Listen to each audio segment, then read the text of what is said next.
Ceci est un livre audio autogénéré par Google. Chapitre 1. Le capitaine NTCHORER et les combats de la Somme. Pendant la campagne de France, 1939 à 1940, 121 000 ressortissants des colonies françaises d'Afrique participèrent aux combats dans les rangs de l'armée française. C'est ainsi que, sur la Somme, entre Erennes et Hangest, du 5 au 7 juin 1940, le 1er bataillon du 53e régiment d'infanterie coloniale mixte sénégalais, RICMS, aux ordres du commandant Seymour, s'opposa à la 7e Panzerdivision de l'armée allemande du général Rommel qui déferlait sur la France. Les combats furent acharnés. Le 53e RICMS est constitué de 3000 hommes, soit 1800 Africains et 1200 Européens. Son poste de commandement est établi au château de Quesnoy. Les Allemands leur font face avec 5000 hommes et 218 chars. L'aviation ennemie est maîtresse du ciel. Elle pilonne les agglomérations et sème la destruction. Les Allemands interceptent et brouillent toutes les communications françaises. Au nord du village d'Erennes, le commandant Seymour a confié à la 5e compagnie la défense du point d'appui du dispositif qu'il a mis en place pour freiner la progression des troupes ennemies. Cette unité est aux ordres du capitaine Charles Nchoréré, officier d'origine gabonaise.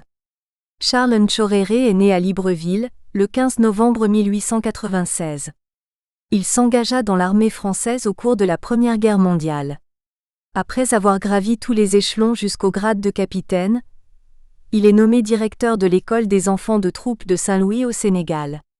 Et dès septembre 1939, au début de la Deuxième Guerre mondiale, il est appelé à commander une unité mixte d'Européens et d'Africains, la 5e compagnie du 53e RICMS qui est chargée de défendre Erennes sur la Somme.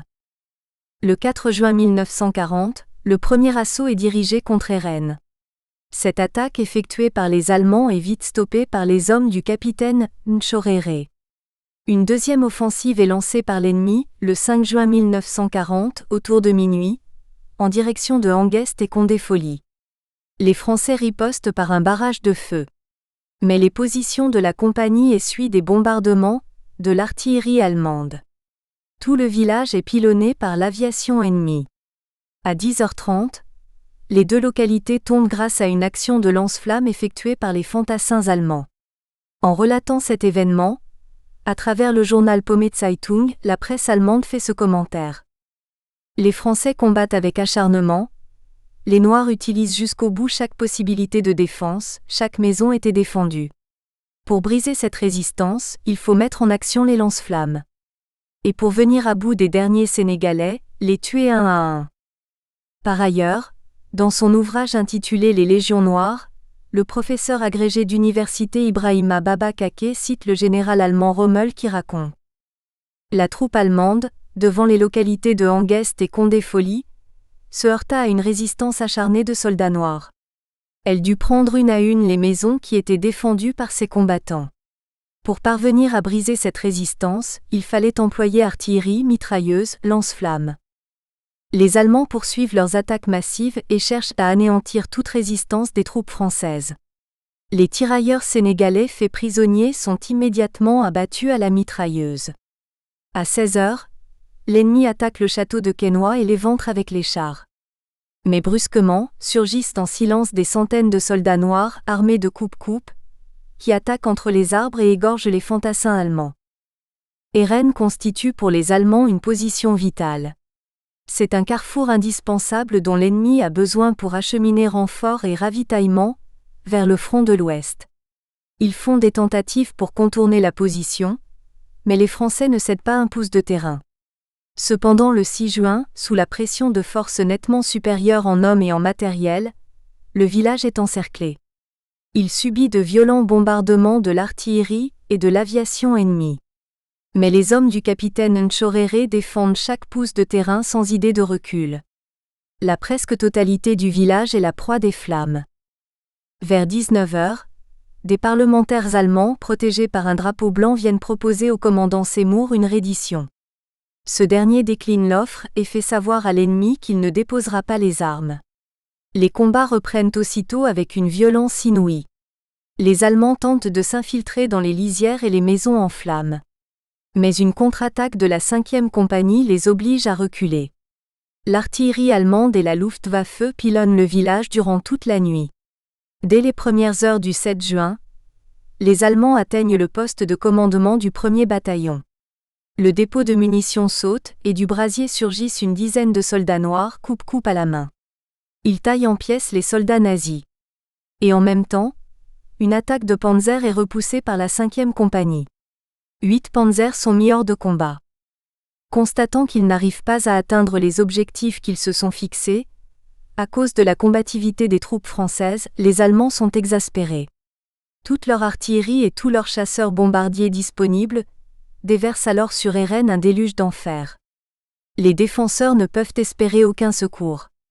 Le seul bombardier français qui survole ce jour-là les lignes ennemies est abattu par la DCA allemande. Les vivres sont épuisés. Le commandant Seymour fait comprendre à ses hommes qu'ils ne pourront plus tenir longtemps et qu'ils ont rempli leur mission bien au-delà de ce qui leur était demandé. Il décide d'évacuer Hérennes par le sud, en brisant le dispositif d'encerclement. Aussitôt arrive une estafette. Du véhicule descend un officier noir qui tient au commandant les propos suivants. Le capitaine Nchoréré demande l'honneur de rester sur place, afin de couvrir la retraite du bataillon. Le commandant Seymour accepte. Dans la nuit, le bataillon commence à évacuer Hérennes. Mais les combats se poursuivent avec plus d'intensité. Afin d'empêcher la retraite des Français, les Allemands lancent un nouvel assaut qui est aussitôt enrayé par ce qu'il reste de la 5e compagnie. Et pour en venir à bout, les panzers pionniers attaquent au lance-flammes. L'engagement est sauvage. La détermination des Français de ne pas céder du terrain est telle que les Allemands sont contraints de réduire une par une les dernières poches de résistance. À 22 heures, la 5e compagnie est réduite à 15 hommes valides, 10 Africains et 5 Européens. Les munitions sont épuisées.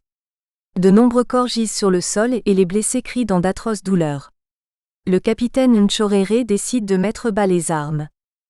Cependant l'officier voudrait, au préalable, protéger ses hommes des éventuelles atrocités nazies.